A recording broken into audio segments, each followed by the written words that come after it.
Hey everyone, we've just started the meeting a bit early to take care of technical things. We'll be starting as scheduled at 3 p.m. UTC.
All right, I think this is as good a time to start as any. Hi everyone, I'm Kunal here. I work as the marketing manager here at Omdena, and welcome to our workshop on how we can use data ethically in AI to enact positive change, right? And build trust doing it. So let me just go ahead and share my screen.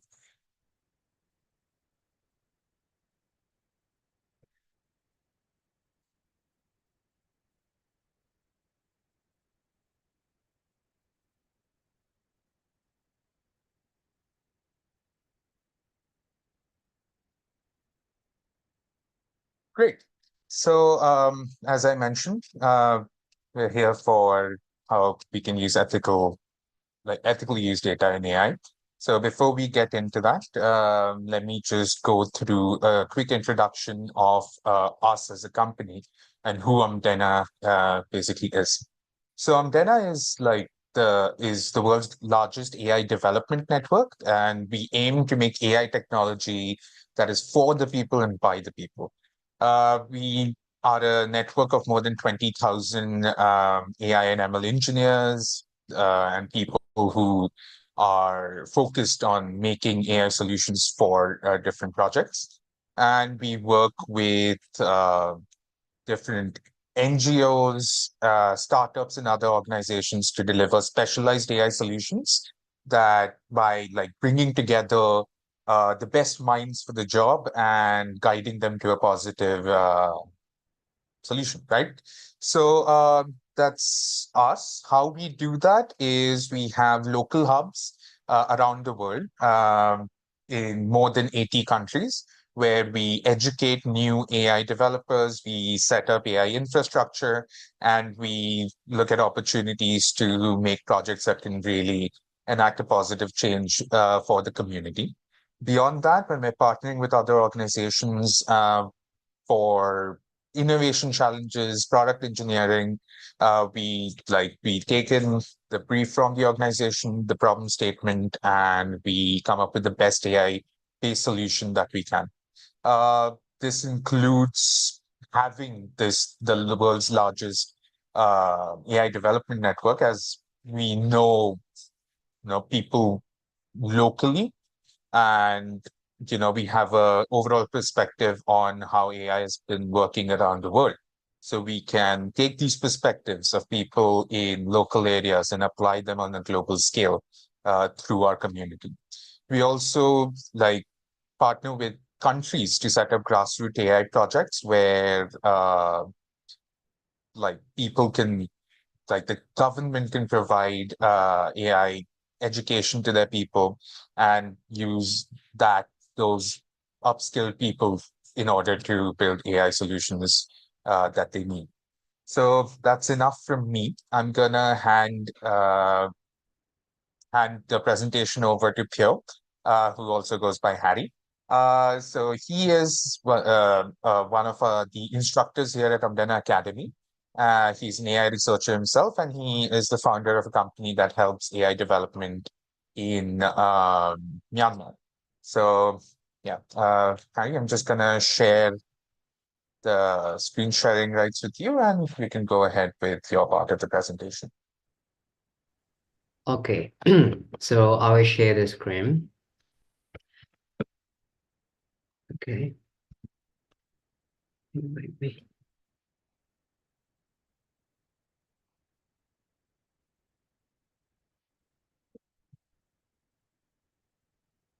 Can you see my screen?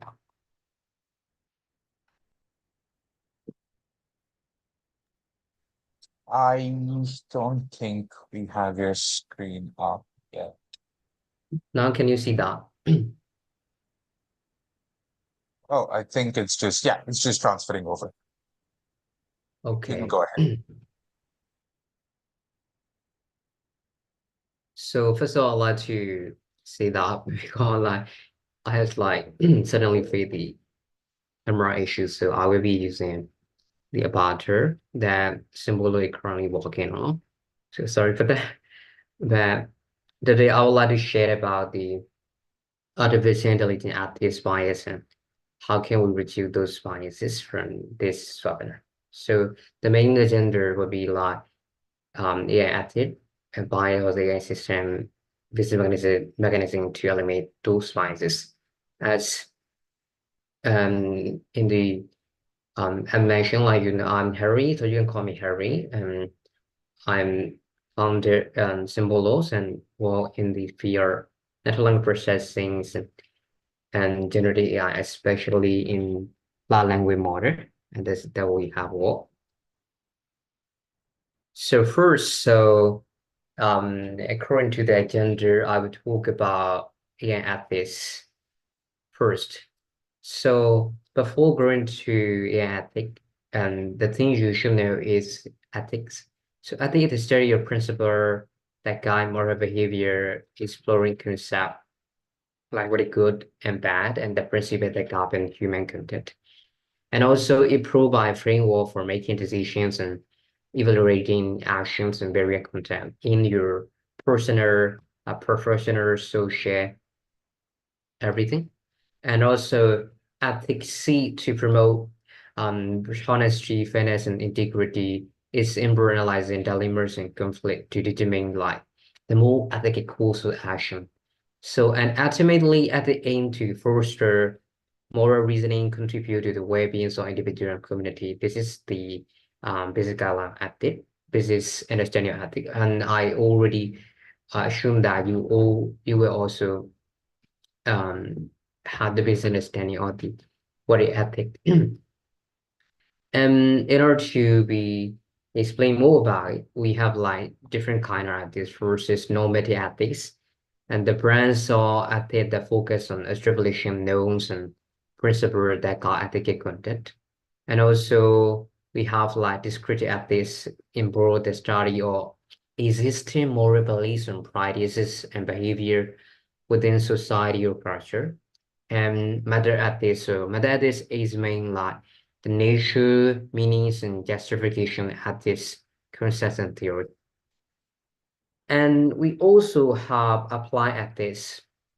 Applied ethics involve like the application of ethical principle to specifically realize securation of fees, arithmetic ethics, environmental ethics, business, and also the same as in the field of artificial intelligence. So, and the lesson is comparative ethics. It compares ethical belief, principle, and practice across different cultures, societies, and historical periods.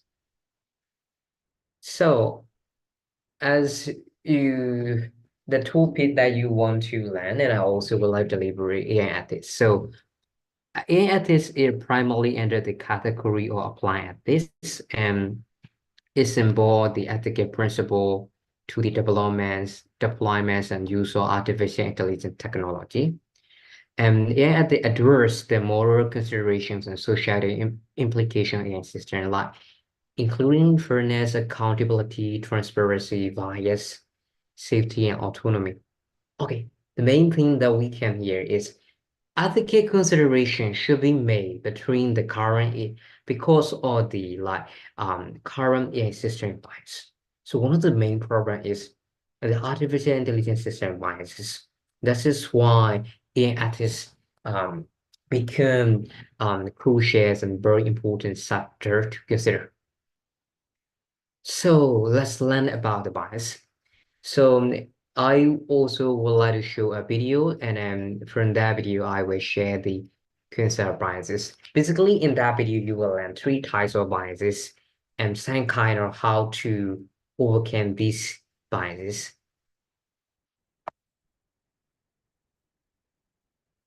Let's play a game. Can you hear the voice? Yes, we can. Yes, we can. Yeah. Very good. Close your eyes and picture a shoe.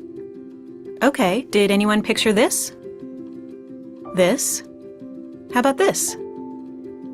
We may not even know why, but each of us is biased toward one shoe over the others. Now imagine that you're trying to teach. So basically, what you have saw is the very first human already had a bias. You know, even like drawing a shoe, they would draw very familiar to them. This is a kind of like the bias in human. So in the next in a few minutes, what you will learn is the difference between machine learning and traditional programming, because you know machine learning is a branch of artificial intelligence, and also the human bias are transferred to that machine learning. So this is why we also need to know about what is machine learning first. So we will learn that in a few minutes. A computer to recognize a shoe. You may end up exposing it to your own bias. That's how bias happens in machine learning. But first, what is machine learning? Well, it's used in a lot of technology we use today. Machine learning helps us get from place to place, gives us suggestions, translates stuff, even understands what you say to it. How does it work? With traditional programming, people hand code the solution to a problem, step by step. With machine learning, computers learn the solution by finding patterns in data. So it's easy to think there's no human bias in that. But just because something is based on data doesn't automatically make it neutral. So what you have see like very important thing, you know, the difference between traditional programming and machine learning is the machine learning let's render like the machine from the data. This is a really important thing. The data came from human. This is why human bias are like integrating or transparency reason to the technology. This is why technology contain the bias from human through the data. This is the thing that you have to emphasize. Even with good intentions, it's impossible to separate ourselves from our own human biases. So our human biases become part of the technology we create in many different ways. There's interaction bias, like this recent game, where people were asked to draw shoes for the computer. Most people drew ones like this. So as more people interacted with the game, the computer didn't even recognize these. Latent bias. For example, if you were training a computer on what a physicist looks like, and you're using pictures of past physicists, your algorithm will end up with a latent bias, skewing towards men. And selection bias. Say you're training a model to recognize faces. Whether you grab images from the internet or your own photo library, are you making sure to select photos that represent everyone? Since some of our most advanced products use machine learning, we've been working to prevent that technology from perpetuating negative human bias. So basically that means that this is the bias in human life. You have to learn about three kind of biases. These can be like transferred to the technology. That is why. Let's play a game. So we need to reduce these kind of bias. So before that, you firstly learn about the biases or example bias of the current artificial intelligence system. So one is that you see like Google solution. That video also from the Google, so 6 years ago, and what are the biases and how to overcome the biases. And 6 years ago, like Google had they also have the researcher found that there was a device like Google solution to accidental algorithm racism, like Ben Gorilla. So the main problem is that they are the labeling AI system labeling the black people as the gorilla. So this is a problem. So what you have to understand here is AI in order to reduce the bias is not an easy task, you know. Even the giants company like Google had that kind of error. So we have to be very careful about it. And the next thing is like also Amazon. It's also one of the giant too, but the research find that Amazon are recruiting to that favorite man for technical jobs. This is also a problem for bias. And the third thing is LinkedIn, you know. LinkedIn is like once somebody or like, for example, HR recruiter staff like a names to find a job position who will be relevant for the position. So the LinkedIn engine have a gender bias. Like these three examples of like this is like 6 years ago, 6 years, and this is around like over 6 or 7 years ago. So what is the problem is that itself for female content issue was like respond asking either sexual meant to serve similar looking man name. For example, if you find like a female name for like a position of marketing manager, so then the linking is like showing, are you referring to the man names? That man name is similar to the woman. So this is a kind of bias, you know. This is also a giant. So I would like to recap it that the proper bias were based, and even the giants company had that kind of error. So that these are around 5 to 6 years ago.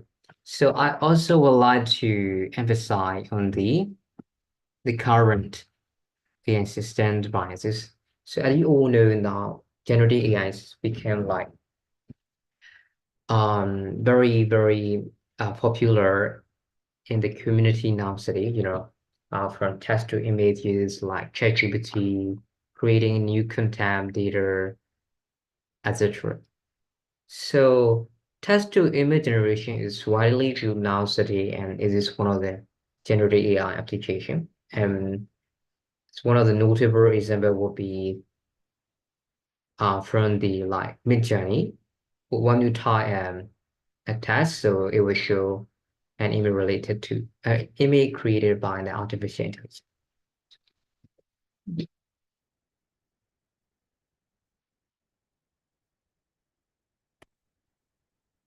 Okay, so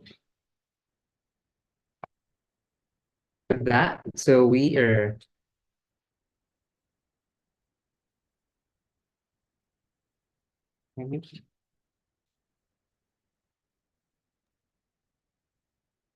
Harry, I think we've lost you. Are you still there?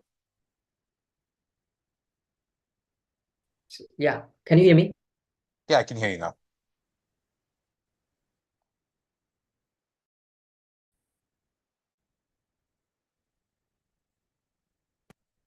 Can you hear me now? Yes, yes, you're back now. Okay. Sorry. Internet connection, I have a little bit of problem.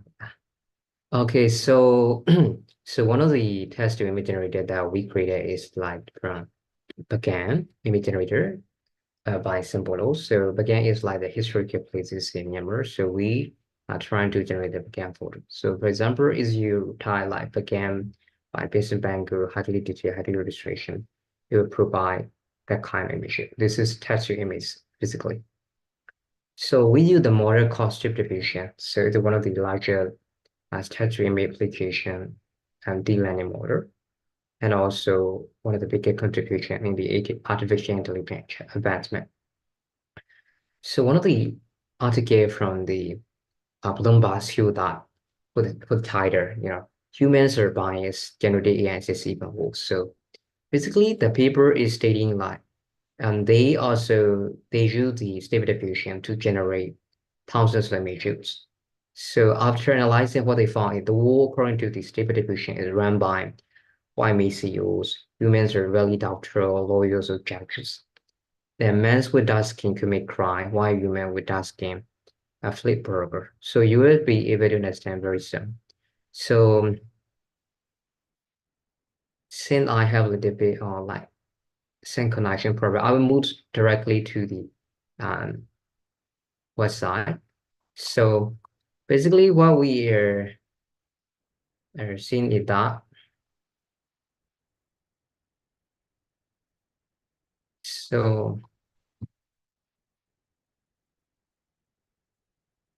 can you see this slide?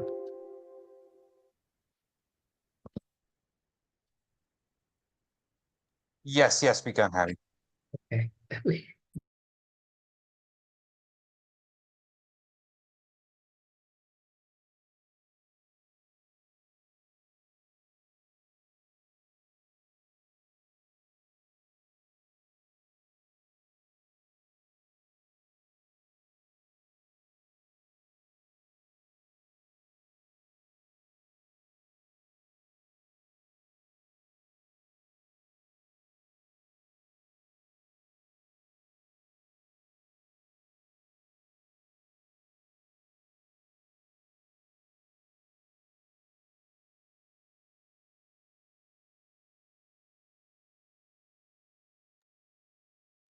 I think we've lost you again, Harry. Can you hear us?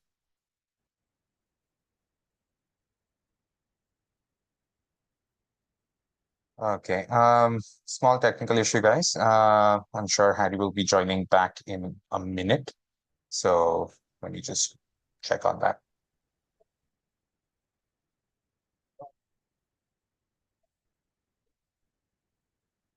I think it was an interesting part actually, by Harry, how biases affect the models that we make, and also Harry started from the beginning, like from the machine learning model till the generative AI, and how the images were generated and how they were reflecting biases. So actually, I'm waiting for him to come back and show us those pictures and how AI imagined lawyers, engineers, and also other professions.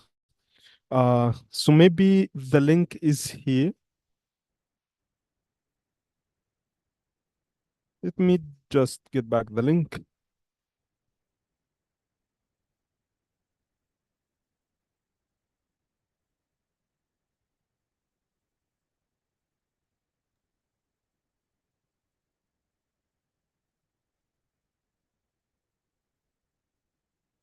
Mohammed, you can go ahead and share your screen once you open. I don't know why the link isn't working. Can you share yours and maybe I can Sure, comment? sure. Give me a second. Okay.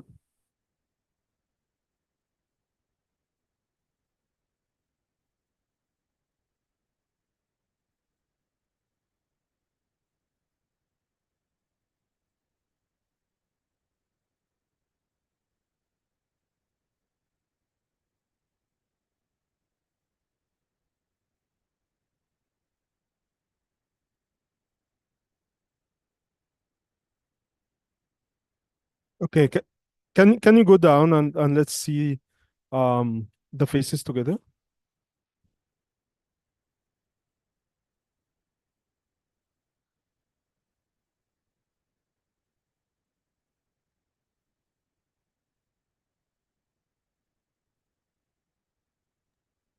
It's just, yeah. No, go So, down. yeah, Go down. there we go. Yes, just yes. That's here. So basically, this is how the text to image model generated images as per the input text. And we see like the well repeated professions or occupations like architect, lawyer, doctor, CEO, and so on. And then as we go down to the low paying occupations, we see the skin tone, the race changed. And this is somehow, of course, related how this model was trained, and also the training and test data set that was fit to it.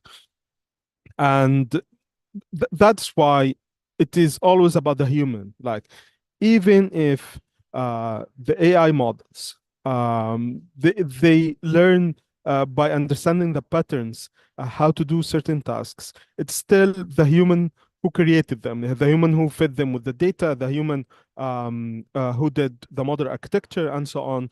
And that's why the human element is affecting a lot how the models behave, and also how the models should be tuned to avoid certain issues that we can see from this example. So I believe that that's somehow clear now, Kunal. This part, you can share the link with the people on LinkedIn, and they can play Yes. around with it, and we can move to the next part. Sure. Well, give me 1 second and we'll just stop sharing.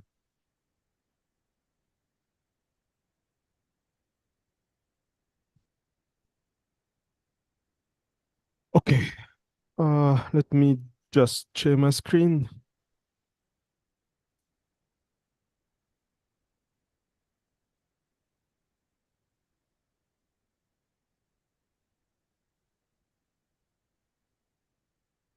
Okay.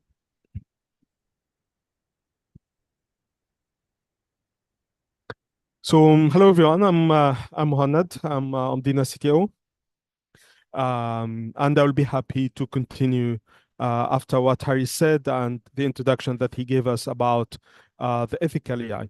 And I encourage everyone to read more about ethical AI, and not only to read about the general concepts, but for each project that you are willing to do or work in, try to make a code of ethics framework. And that's actually what we do in Omdena. In each project, before we start working on it, we make code of ethics tailored for this project, tailored for the use case, how we will collect the data, how the model will be designed, and so on. And this is very important to make sure that what you do is a responsible AI, and it is something done for the people. So we have case study, and it is about unrevealing gender bias in texts. So it is like the whole case study, it is about how we can see some gender bias. And this gender bias is related to the text, and may not be those are created by AI. Any text in the world, any journalist, any person who is writing text and having gender bias towards it. So the problem statement is picture a classroom where only the voices of a select few are heard, while other people, let me just, while others are silenced. In the AI world, this classroom is a data set. If only certain voices or data dominate, biases naturally emerge, sliding the marginalized. And this is what we have seen in many projects that are like published by many companies or many individuals who are trying to do AI models. So the first thing is that try to have an inclusive data set and try to define it very accurately and also understanding the domain and the culture that you are working with. So for example, like in our grassroots projects, if we're working in El Salvador, in Nepal, Sri Lanka, and other places, we start this part of collecting the data and making a comprehensive problem statement from the local chapter.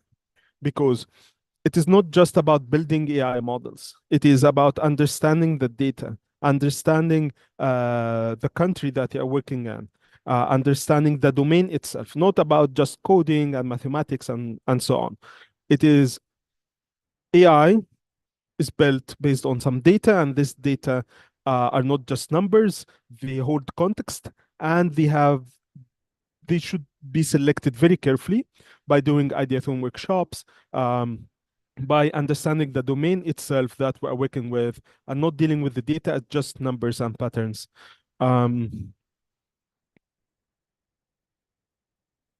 Sorry. I don't know why.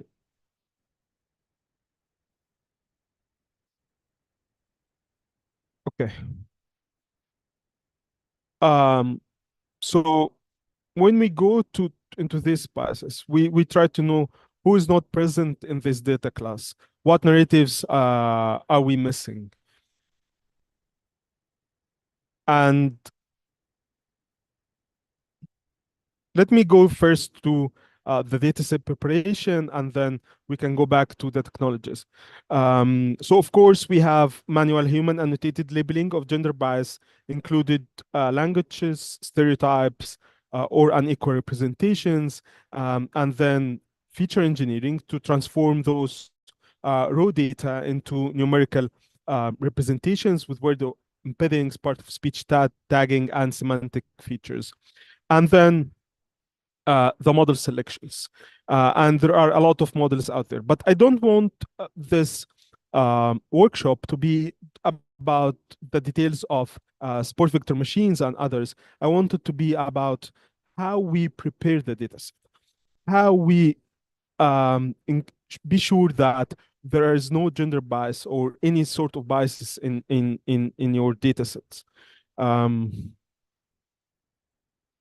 So I will keep this open, and also I will talk about somehow how we can have some sort of general guidelines in order to make sure that when you are preparing your dataset, you don't have biases in the dataset itself.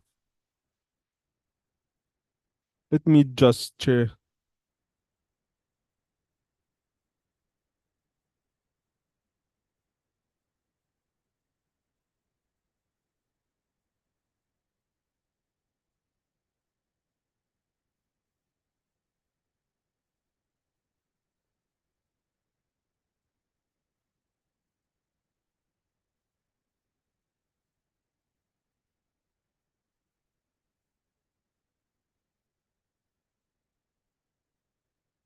Uh, Kunal, can you see the code of ethics? I believe you can see it now. Okay, Yeah. cool. So let's imagine that we having a problem statement where we want to understand how the public have like perception towards a certain topic, and this problem statement includes collecting data from from different resources, including social media, including newspapers, including radio. And after that, doing some modeling, some analytics, and then generating results. So let's talk about the first step of collecting this data. So the first thing is that you must create a diverse data set. And this is usually done in the Ideathon workshop by talking to local stakeholders, local people from the community, and also domain experts to set some guidelines how we can create inclusive data set. Because if I built my analytics towards a certain group, then my insights will not generalize well to the full population. So first thing is diverse dataset creation, and it is not an easy task. It is an task that should involve understanding of the domain itself and also the local community. And the second thing is, of course, even if you can collect private data, of course, you shouldn't do this. You should only collect public data. And also you should respect any websites that blocks you from collecting the data from it. Even if you can bypass it, never do this. Collect only public data. If social media platforms like Twitter has some developer APIs, respect this and go to the official ways to collect those data.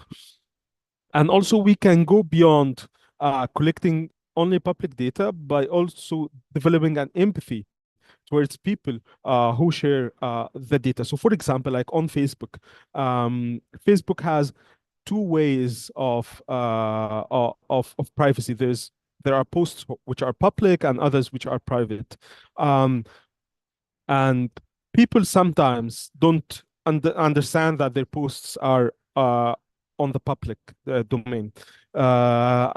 Unlike Twitter, every tweet is on public, and everyone on Twitter understands this. So also you should develop empathy towards the data that you collect only public data that you understand, that you are sure 100% that whoever posted it understands very well that this is a public data, like major pages on Facebook and also major publishers.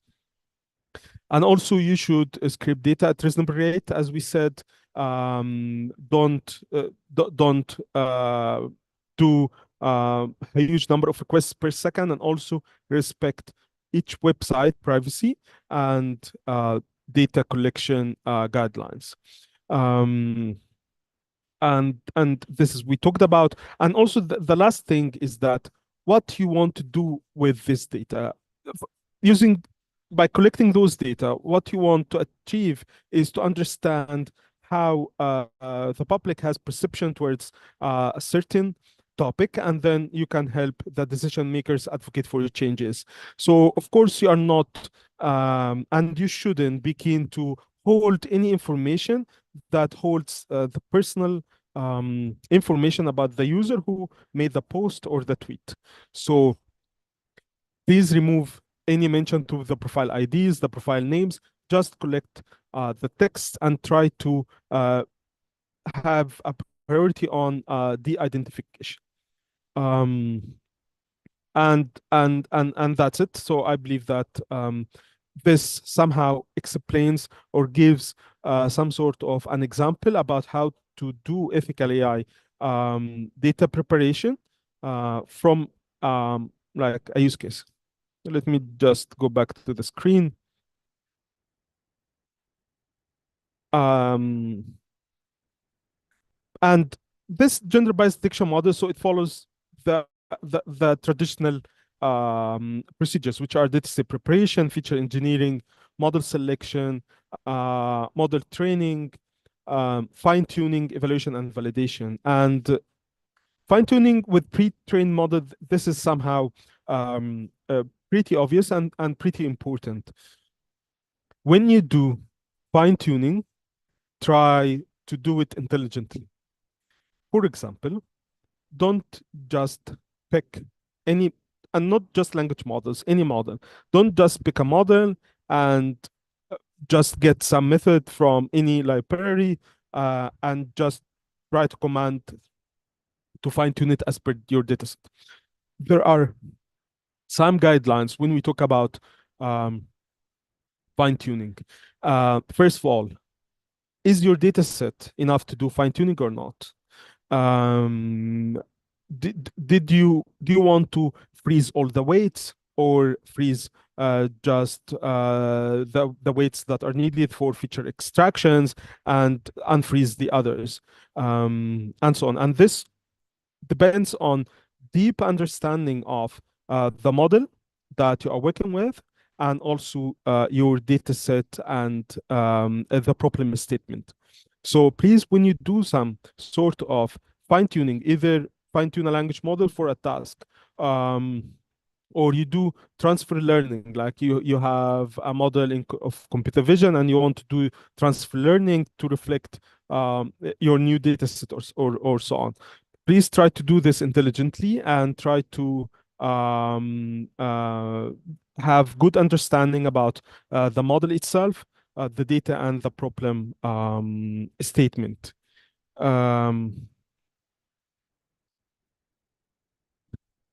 And the metrics, how you will test this. So there are some metrics such as the gender bias index, which analyze the language used within texts, assigning scores based on the presence of gender neutral versus gender biased language. Pre-processing job descriptions to extract linguistic features such as word frequency and syntactic structures, which are then fed into the machine learning algorithm for analytics. Man in the middle and human feedback loops. There are some misconceptions that AI will like remove everyone's job or replace everyone's job and so on. What I see is that AI is meant for people to do a higher value work. And this understanding of how human oversight and feedback loops should work, and how to make some sort of a process where AI aids the human to do the final decision is actually the winning strategy here. So if you have a model that detects biases in a text or whatsoever, always think about the accuracy. If I reached 80% accuracy in this, but I want to reach 100% accuracy, then what I should do? I should have a feedback loop where the human fine-tunes the model outputs, make consent on the model outputs, and so on. This way, you reach 100% accuracy that you are reaching for, that you are aiming for, and also you will be sure that the human is doing a higher value work, and instead of digging deep into thousands of data. No one, of course, can do this. The model can screen large text and so on, and then sends to the human some text to be flagged, and then the human can make the final decision. So always in your projects, think about the human feedback loop and how the human and AI together do higher value work. And also, we have a second case study about improving media representation of women, youth, and marginalized groups in Nepal. And this is actually the case study that I have shared the part of ethical data preparation from. And the problem statement of this use case is we want to improve the representation. And in order to improve the representation, we must have some sort of data or flags that helps the people who want to advocate for a change to build a case. And in order to do so, we need to process and analyze massive amount of the data on a daily basis. So of course, there's a data pipeline that we have built and so on. But the most crucial thing about what we are building is making sure that we have an inclusive data set. And the insights that we share are inclusive, can generalize well to the whole population, and also with a decent confidence interval. So everything or every flag that is triggered by this product that we're building will be truly representing the actual case in the country, and also will be a very good evidence when people are trying to advocate for change. Um, uh, the project requires balance of data scientists, NLP engineers, and software developers. This is normal in every product, but the most important thing that it requires people who are aware of Nepal's varied culture, media, and diverse group. With the right balance of both those aspects, this project be completed with the accuracy and ethical considerations it demanded. And also we implemented human feedback loop in this project, where, as I said, the model or the full data pipeline analyze massive amount of data that no human can process, flags some posts, and share the reasoning of this flagging, and this is very important in explainable AI. And then the domain experts comes and consent on those flags or disapprove them. And this human feedback loop is very important. And this is how the domain experts using AI were able to do higher value work. And of course, AI didn't replace any domain experts, but it helped them to upskill their work. And as I said, like we brought diverse group of AI and machine learning engineers, and we did it with the grassroots approach. So the first thing is that we understand that the data set preparation and understanding the data is very important. So we developed some courses, some local chapter challenges to build the AI capacity in the country that we're working on. And after that, we made some ideathon workshops with domain experts from the media in the country, with our collaborators who are from Nepal, and also the international collaborators who help the others from Nepal together as one team to do a very great work. And this like harmony or secret sauce of having people from the local community, upskill them, and also having people from all over the world who are experienced, and this team can do great work, can do the three pillars that we talked about, which is understanding the domain, understanding the country, and also do great products when we talked about feature engineering and developing the AI models. And the third thing is understanding the problem statement and how AI can be combined with human feedback loop to advocate for the change that we are looking for. I don't want to talk a lot about the developing language model, practical implementations, and so on, because this somehow not related to the ethical core of this workshop. So I will stop here talking about these use cases, and I'll give it back to Kunal. Great, great. Thanks a lot for that, Mohammed. I think, we really learned a lot of not only the overall technical aspect of creating an AI, but we also learned a lot about like what goes into uh, actually building something that keeps ethical AI in consideration. So great. I think that about covers everything from our end, but of course we've kept some time at the end for you guys to come in and ask us any questions that you may have about um, like the workshop so far. So I'll leave it open. You can add comments in the LinkedIn chat that you can see towards the right of your screen. Or if you're on YouTube, you can just comment there and we can, go ahead and ask Mohammed his insights on that. So I'll just give you guys a moment to do that.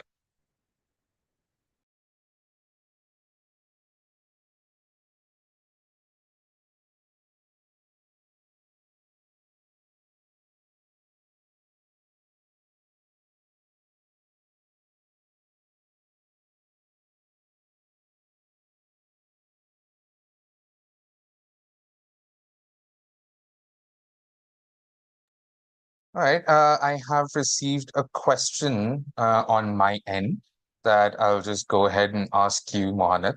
So, you mentioned like it's basically saying where do you find the balance between human intervention and the capabilities of the AI model. So, if you can just speak on that, like how you can, best come about striking that balance. Okay, so I would say it is all about it's all about the project and the problem statement that we're dealing with. So I'll give you an example.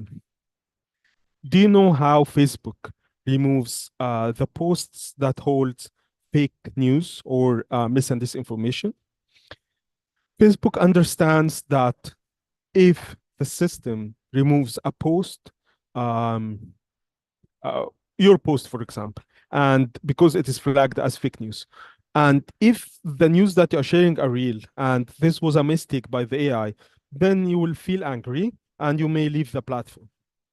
So what Facebook does, we cannot analyze manually all the posts on the platform. This will like you need like the word population to analyze this. So what Facebook does, they have their models and their fact-checking databases that flags some news as fake. And once the news is flagged as fake, it is sent to a human expert. If this human expert consent that this piece of news is really fake, then all the posts that holds the same theme or the same news are considered fake. So by having this intelligent and unique balance between AI and human feedback, they were able to do that job. Without human alone, there will be some flaws, which are people being angry that the AI flagged incorrectly their posts as fake. And also, without AI, it will be impossible that human alone can analyze the massive amount of posts that are generated in Facebook every second. So I would say it is all about your problem statement, but try to think of this human feedback in the beginning and also in the end. Because once you finish the model and publish the metrics and the confidence interval of the model, then it will also flag if human feedback needed and where it is needed exactly.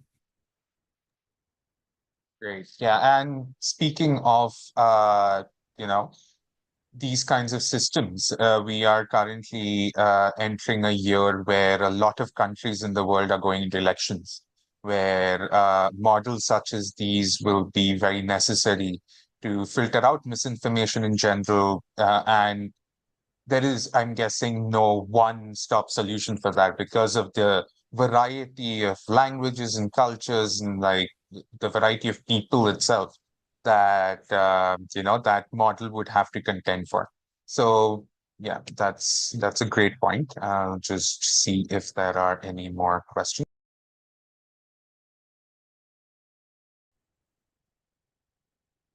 Sure. Hello? Hello? Yes, I'm just going through the chat. I'll just Okay, sorry, I lost connection. okay.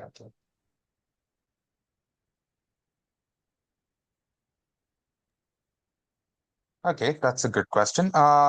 So the question is like, how do you establish that consent of like the data being shared without, a lot of websites or a lot of networks not implementing a strict do not scrape policy? Do you have to make that sort of consideration on a case-to-case basis? I would say like case by case. And this, as I said, like this is a very unique solution that has to be tailored to each project. So I would say case by case, but make this way of having this human feedback very friendly to the user. Apply some nice UIs where the people can consent on the outputs or modify them.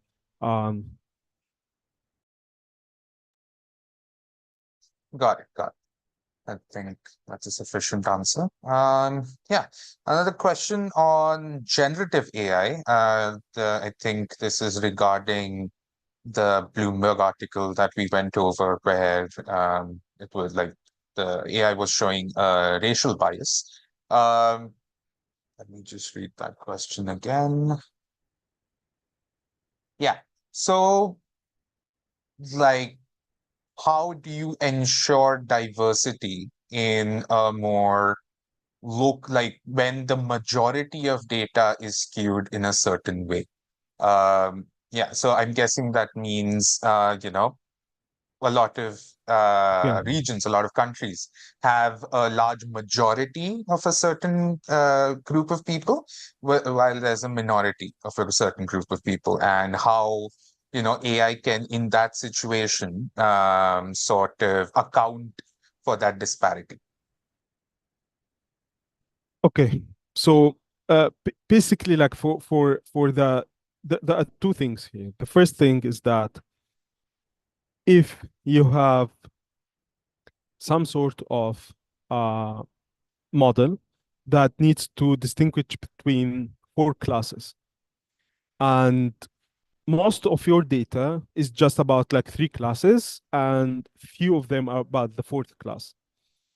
So there are two ways, like either you augment the data, either you use subsets from each class in your training dataset so that you have some sort of a more inclusive dataset. And also the third way is about how you define the loss functions. Some loss functions, they are tailored to perform well when you have unbalanced datasets. So this is one problem statement where you have four classes and the model needs to classify each class of them, and you don't have data balanced between the four classes.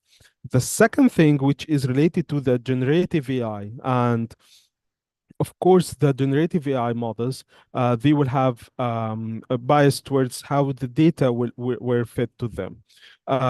So try to eliminate this bias while you are feeding the data to them.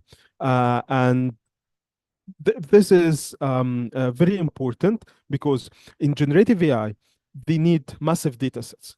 And for example, one of the ways to train large language models is by using masking. Of course, it is so hard to generate or to annotate enough data manually for the large language models to train. While one of the ideas is to do masking, where they collect a lot of data from the internet and try to mask a word. And like if you have a sentence of 6 words, they try to mask one word, and they know which word is this exactly from the data that they have scraped from the internet.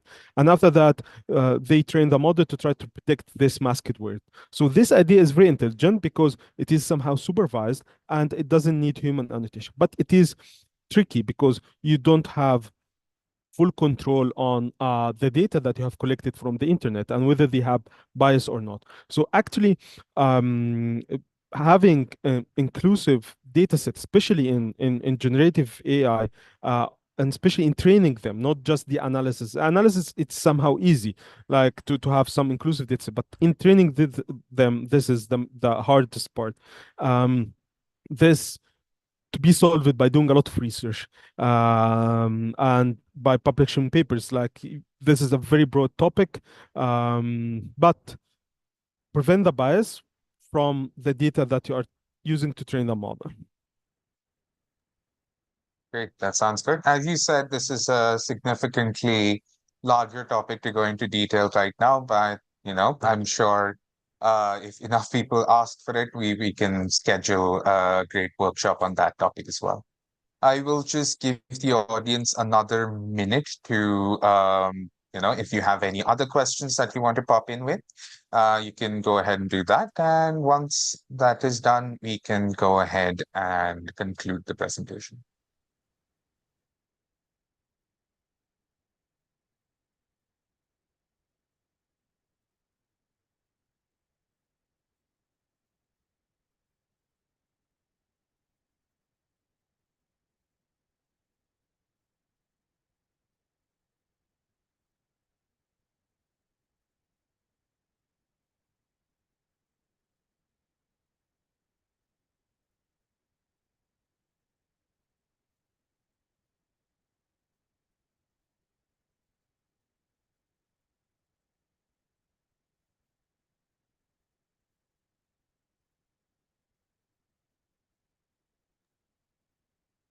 Okay, I think the community is done with their questions. I think, we can go ahead and conclude the presentation. Mohammed, any thoughts before I go into signing off?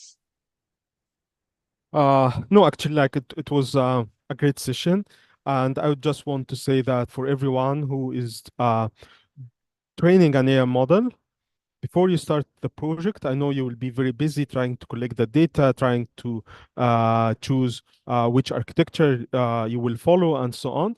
But besides those technical stuff that you are trying to focus, also focus how you will build responsible inclusive AI, because this will save your time in the end by working in some sort of sequential, systematic manner, and to implement the ethical considerations in every step in your project, starting from the data preparation till training the model, and also the metrics that you use to evaluate the model.